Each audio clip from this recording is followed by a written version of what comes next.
Assalamualaikum warahmatullahi wabarakatuh. Good morning, good day, and good evening, the judges. And please let me introduce myself. My name is Iqbal. I'm from Accounting Education Study Program, Faculty of Economic and Business Education, Indonesia University of Education. And for this time, I would like to present my presentation of my article submission to Global Conference of Business Management and Entrepreneurships 2022. Okay, and this manuscript entitled Dynamic Governance Model, an Approach to Sustainable Poverty Alleviation in Indonesia. The first author is Arvian. The second author is Agus Rahayu. The third author is Lili, and the fourth author is me, Iqbal. Okay, the abstract of this manuscript. The study aims to analyze dynamic governance with utilized to alleviate poverty in many governments in various nations. The study is expected to fill the research gap and contribute to the literature on the use of dynamic governance for poverty alleviation. The study used a qualitative research design, purposive sampling approach employed in the study. In-depth interviews, observation, and document studies are among the data collection approach used in this study. The data obtained from this research are in the form of documents and archives, notes from observation, and documents from interviews. The results of this research show Indonesia is currently in the process of transitioning from a rule-based bureaucracy as first 5 years goal to a performance-based bureaucracy as second 5 years goal, and followed by dynamic governance as the third 5 years goal outlined in Presidential Regulation number 81 of 2010 on the grand design of bureaucratic reform 2010 to 2025, which aim to realize the vision of a world-class bureaucracy by 2024. The sections. In this presentation, I divided this presentation by 4 sections. The section 1 is introduction. The first introduction, and the second one is method. The third section is result and discussion, and the last section is conclusion. Okay, we would like to start the introduction sections, and I will present to you in the backgrounds. The background in this manuscript is divided for 5 points. The first one is poverty alleviation is a top priority for the Indonesian government, including local administration at the provincial, regency, and municipal level. The second one, in most developing countries, including Indonesia, poverty is a prominent element. The third one, poverty alleviation policies are still being adopted with substantial sums of money. And then, despite the government's anti-poverty initiative, Indonesia still has a large number of poor people. The last one is dynamic governance is one of the governance model utilized by many local governments in various nations, but there has been very little research on this, how dynamic governance is used to alleviate poverty. So more research is needed on these topics. The literature reviews I use in this manuscript, I make a briefly explanation for this presentation. I divided by 4 points. The first one is sustainable development is an organizational principle for achieving population development goals while sustaining natural system ability to deliver natural resources and ecosystems on which the economy and society rely. The second one, the target to accomplish goal 1 of the SDGs to end poverty is based not just on income, but also on access to basic services and others produce resources.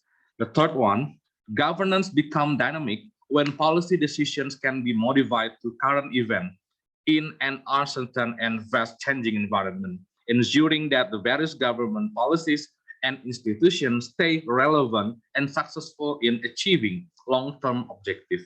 The last one, literature review, is dynamic governance necessitates a continuous learning process in order to gain a deep understanding on the future that may affect the state. A willingness to resist policies that have become obsolete due to changing circumstances, and an openness to adapt to global knowledge tailored to the country's unique context. The second section is a method that I use for this research. The research design is the study use a qualitative research design, the qualitative research in a natural setting where the researchers is an instrument of data collection. This research use constructivism paradigm, which is one of the four main paradigm in research. Ontologically, this paradigm states that reality exists in the form of mental construction based on social experience in local and specific and depends on the person doing it. Sample used for this research is purposive sampling technique method is the sample approach I use for this manuscript. Data collection technique that I use for this research is in-depth interviews, observation, and document studies are among the data collection approaches used in the study. The chosen informant are policymakers who work for National Planning Agency, or we call it Bappenas, Indonesia's key policy-making body for poverty alleviation.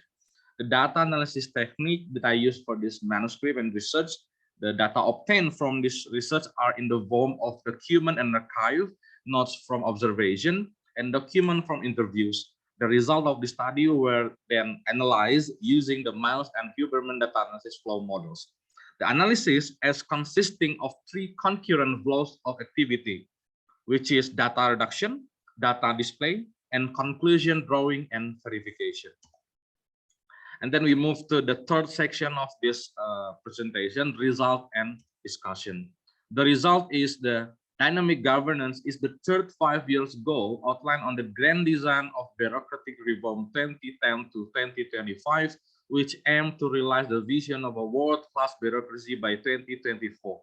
The attainment of the foregoing goals is predicted to result in competent governments by 2025. The higher the governance quality, the better the development outcome, as evidenced by first one, no corruption. Next, no violation. Next, good state budget and region budget. Next, all programs are well completed. Next, all permits are completed quickly and accurately. Next, good communication with the public. And then effective and productive use of time is the working hours, that the use of the service servant, and application of reward and punishment consistently and continuously. The last one is real development result, pro-growth, pro-employment, and pro-poverty alleviation. That is creating job, reducing poverty, and improving people's welfare. And then I choose the strategic measure analysis for this research that I divining how to alleviate the poverty in Indonesia by using this kind of framework.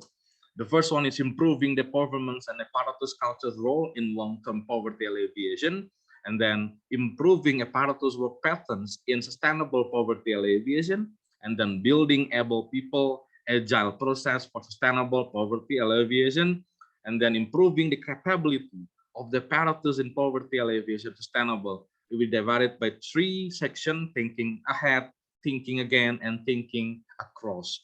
And then implement adaptive policies in sustainable poverty alleviation. And the last one is free of political interest. This is the framework that I use to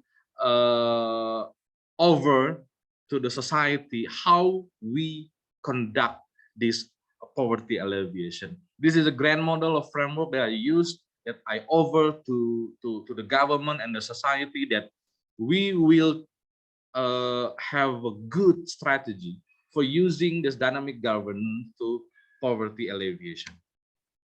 And then this is a model that I make for this research. This is the model that I propose.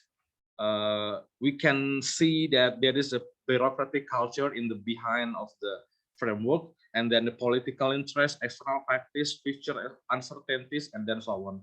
In this kind of model, we can use this to achieve the goal and then target achievement to sustainable development goal achievement. And then we can also achieve the poverty alleviation model. By using the dynamic governance, we can use the pattern, we can use the model, that we can use the information to outside and inside the internal of national agency like Bappenas and so on. And then this is the last section of this presentation is conclusion.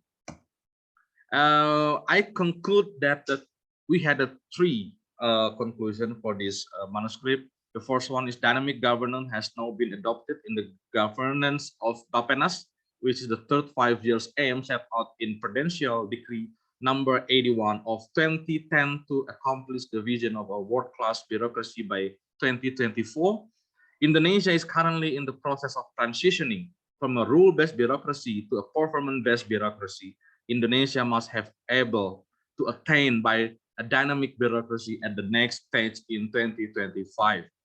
Based on the concept of dynamic governance, Bappenas has implemented improving apparatus performance culture in sustainable poverty alleviation, improving apparatus work pattern in sustainable poverty alleviation, building able people, agile process in sustainable poverty alleviation, and also improving the capability of the apparatus in sustainable poverty alleviation, performing adaptive policies in sustainable poverty alleviation, and the last one is free of political interest.